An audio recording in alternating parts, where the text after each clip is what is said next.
Hello friends, मैं रीमा वर्मा अपने YouTube channel multitasking Reema पर आप सबका स्वागत करती हूँ और उम्मीद करती हूँ कि आप सब अच्छे होंगे। आज मैं एक माता का गीत लेकर उपस्थित हूँ, तो चलिए देखते हैं ये गीत आपको कितना अच्छा लगता है, आप सभी से कितना लाइक करते हैं, कितना शेयर करते हैं और कितना कमेंट करते हैं। तो आइए गीत को शुरू करते हैं। हे विंध्याचल वाली मैया है, विंध्याचल वाली मैया, राउर महिमा बड़ा भारी बा, कीर्ति सबका से न्यारी बा, कीर्ति सबका से न्यारी बा।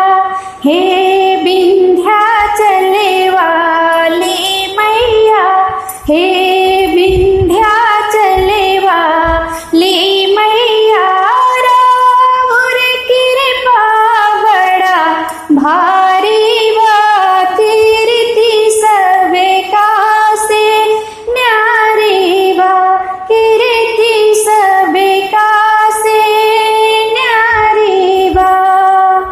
यशोदा से रौरे उत्पत्ति भइल, यशोदा से रौरे उत्पत्ति भइल, कंसा के टेढ़े जबे मति भइल, कंसा के टेढ़े जबे मति भइल, पटे कल चहल से रौरा के देवी, पटे कल चहल से रौरा के देवी, ये जानत दुनिया सारी बा, कीर्ति सबका से न्यारी बा, कीर्ति सबका से न्यारी बा।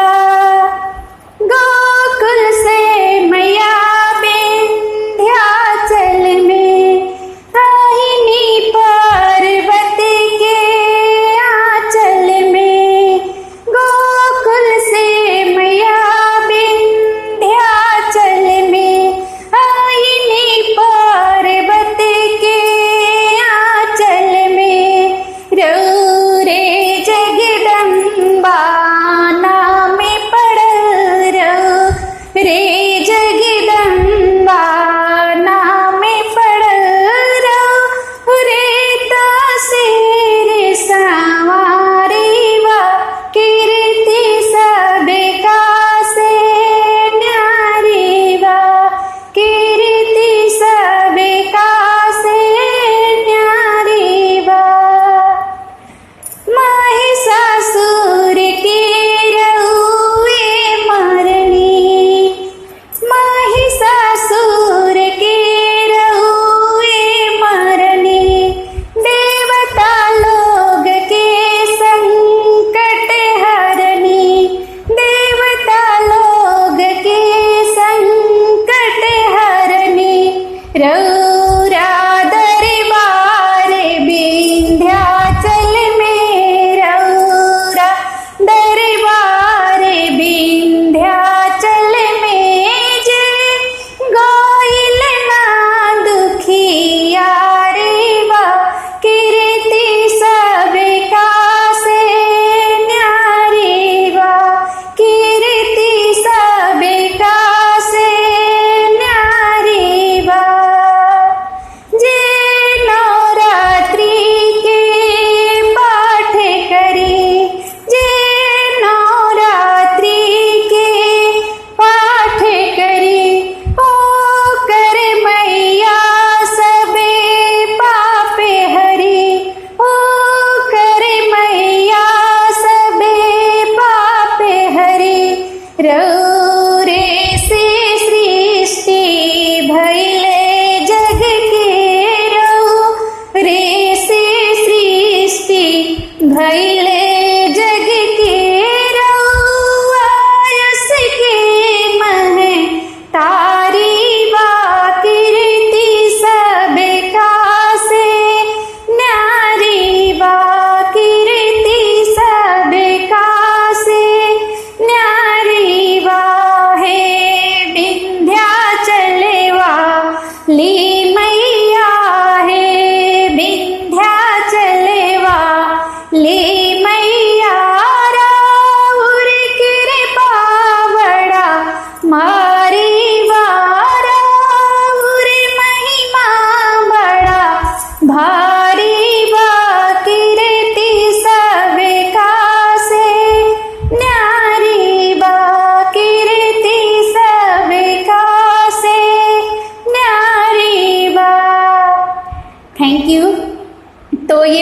गीत आपको कैसा लगा तो प्लीज़ कमेंट करके ज़रूर बताइए। और मेरे चैनल पर यदि आप नए हैं तो प्लीज़ मेरे चैनल को सब्सक्राइब कीजिए और बेल बटन को प्रेस कीजिए ताकि मेरे हर वीडियो का नोटिफिकेशन आप तक पहुँचे और मेरे हर गीत का, भजन का, झूमर का, सोहर का, जितने मैं गीत अपलोड करूँ यूट्यूब पर उसका नोटिफिकेशन आप तक सबसे पहले पहुँचे और आप इसका आनंद उठा सके। Thank you, thanks for watching.